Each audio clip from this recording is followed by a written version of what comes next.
साली पूरी घरवाली। लालच किस हद तक आदमी पर हावी होता है, आइए देखते हैं।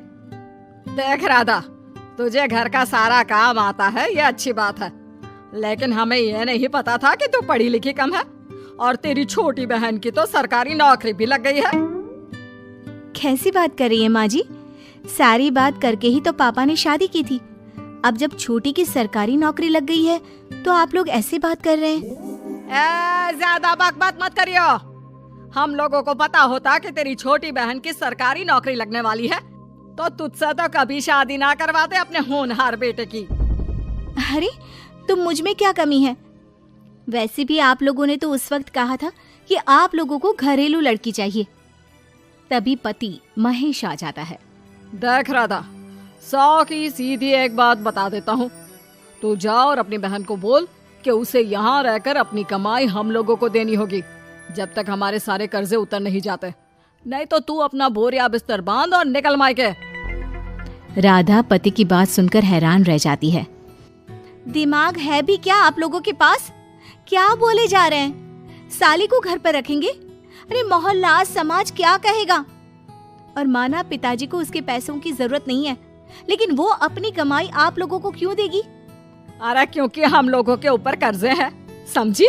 या तो तू कमा कर ला या अपनी बहन को बोल कि अपनी बहन का घर बचाना चाहती है तो यहाँ आकर रहे। सभी मिलकर राधा को घर से निकाल देते हैं। राधा भी कहाँ जाती, मायके जाकर रोने लगती है। छोटी बहन मीना कहती है, अरे क्या हो गया दीदी, कितना पैसा मांग रहे हैं? अरे अभी दे देते हैं ना, रो मत, अब तो मेरी भी नौकरी है। लेकिन राधा तो रोए ही जा रही थी। नहीं नहीं, इस बार लगता है उन लालची लोगों ने कुछ और ही डिमांड रखी है, वरना राधा इतना ना रोती। क्यों बेटी, क्या हुआ है? माँ पिताजी, इस बार जो उन लोगों ने मांगा है ना, वो सुनकर तो आप लोगों के पैरों के नीचे से जमीन खिसक जाएगी। ऐसा क्या मांगा है दीदी? तुझे मांगा है।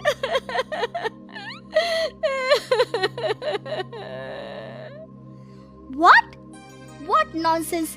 दीदी क्या बोल रही हो, समझ रही हो? हाँ, मेरी सास ये बोलकर भेजी है कि या तो मीना अपनी सारी कमाई उन लोगों को तब तक दे जब तक उन लोगों के कर्जे खत्म नहीं हो जाते, या फिर मैं मायके में जाकर रहूं यहाँ। क्या मजाक बना रखा है? ऐसा होता है क्या कहीं? अरे शादी की है, कोई आलू टमाटर थोड़ी है कि अदला बदली कर लो। छोटी बहन शांत होती है। माँ पिता बड़ी को समझा रहे होते हैं और वो रोए ही जा रही थी। तभी छोटी बोलती है, पापा मैं दीदी के साथ जाऊंगी। क्या पागल है क्या? अरे दुनिया क्या बोलेगी? माँ वो लोग सिर्फ मेरे पैसे चाहते हैं ना। अरे वो तो वो लोग यहाँ से भी ले सकते थे छोटी, फिर वहाँ क्यों बुला रहे हैं तुझे? माँ वो कह रहे थे कि हमें पता होता कि छोटी की सरकारी नौकरी लग जाएगी तो उसी से करवा देते उनके होनहार बेटे की शादी। हाँ, और मैं जैसे उस लपड़गंजू से शादी कर लेती। लपड़गंजू? अगर वो लपड़गंजू है तो मेरी शादी क्यों करवा दी? मैं नहीं जाने वाली वापस। अरे क्योंकि तू बेवकूफ है, तुझे जवाब देना नहीं आता। चल मेरे साथ। उन लोगों को लगता है ना साली पूरी घरवाली, तो अब देखिए साली का जलवा। और शादीशुदा बेटी को पिता भी कितना घर बिठाते। उसकी ससुराल जाते हैं दोनों बेटियों के साथ। आइए आइए, ले आए अपनी कमाओ बेटी, ये अच्छा किया। समझदार आदमी की पहचान यही तो होती है। मुझसे बात करिए ना, मैं रहने आ रही हूँ इस घर में, तो मेरी कुछ शर्तें रहेंगी।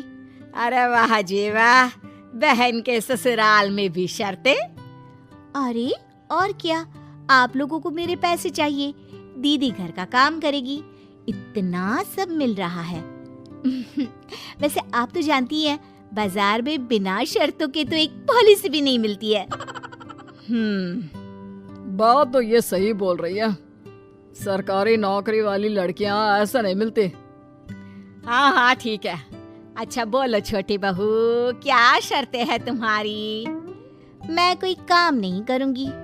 कैसी बात कर रही हो छोटी बहू, तुम नौकरी करोगी? अरे लाखों कमाओगी कि घर का काम करोगी? घर के कामों के लिए है ना ये बड़ी। दूसरी शर्त, मुझसे कोई बदतमीजी से या ऊंची आवाज में बात नहीं करेगा।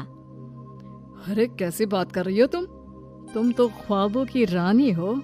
शट अप जीजा जी, साली से मजाक करना अलग बात है, लेकिन याद रहे साली बहन होती है बीवी की, और बीवी की बहन यानी आपकी बहन।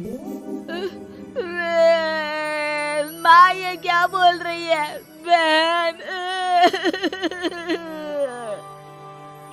अरे ना बेटा, मैं हूं ना, बात करती हूँ ना, रो मत बच्चा, रो मत। खैर, पिता दोनों बेटियों को छोड़कर चले जाते हैं। अगली सुबह, अरे सरला, जल्दी से मेरा और तुम्हारी बहन का खाना पैक कर दो, हम लोग ऑफिस के लिए निकल रहे हैं।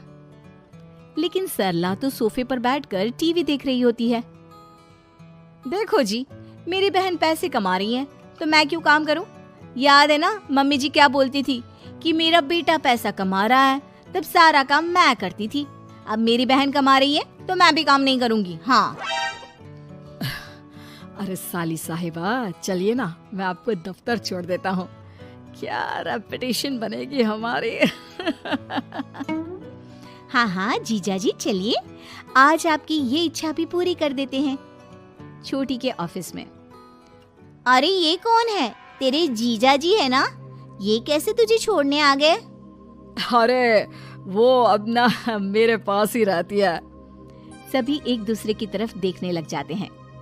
हाँ वो क्या है ना, दीदी तो पता है घरेलू महिला है, जीजा जी के कर्जे ज्यादा हैं और पढ़े लिखे इतने हैं नहीं कि कुछ अच्छी कमाई कर पाए, तो मेरी कमाई रखते हैं। बस जैसे ही इन लोगों का कर्जा खत्म हो जाएगा मैं अपने घर चली जाऊंगी।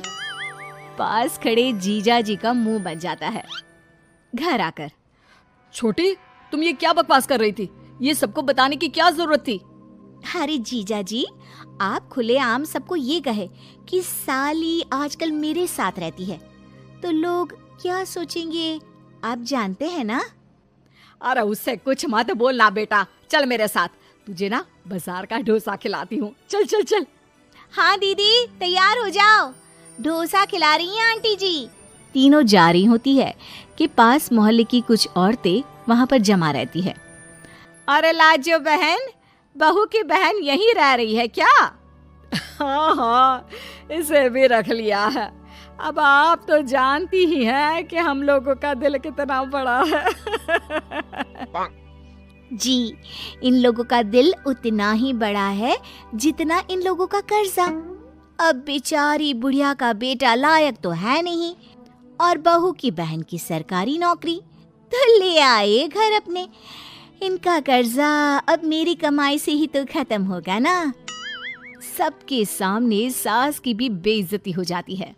घर आकर सास और बेटा दोनों छोटी पर बरस पड़ते हैं। बस, मैंने कहा था मुझ पर कोई नहीं चिल्लाएगा, मैं जा रही हूँ अब। अरे लेकिन, अरे जाने देना माँ, मुझे एक बात समझ में आ गई है, अगर हमें खुद पर विश्वास हो तो अपनी समस्याओं को हम खुद सुलझा सकते हैं, फिर हमें किसी की जरूरत नहीं है।